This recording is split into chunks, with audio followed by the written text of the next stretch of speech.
друзья, позвольте поприветствовать вас на второй секции форума «Команда Абхазии».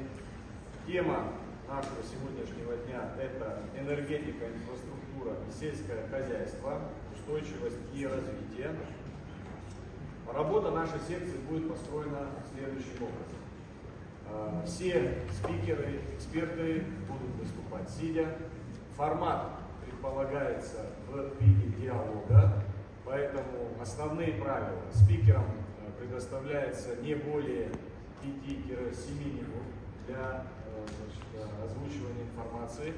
Дальше приветствуются вопросы из аудитории. Мы будем очень признательны всем, кто проявит активность, заинтересуется сегодняшней темой.